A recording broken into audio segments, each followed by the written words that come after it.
This video will show you how to calculate the number of days between two dates in Microsoft Excel.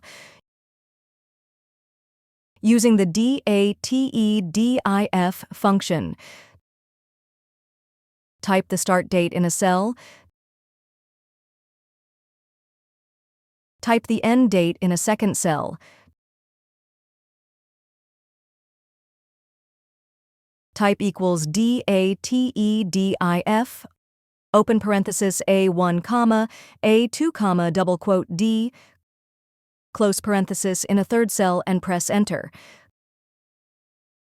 Copy this formula as needed and paste it next to other dates you're trying to find the difference between.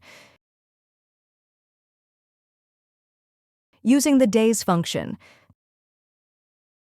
type the start date in a cell, type the end date in a second cell, type equals days, open parenthesis, A2 comma, A1 close parenthesis in a third cell and press enter.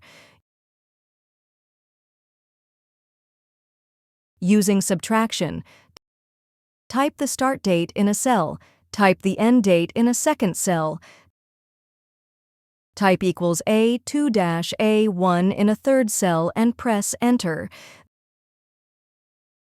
This will find the number of days between cells A1 and A2. You'll see the result in the cell you selected for the function.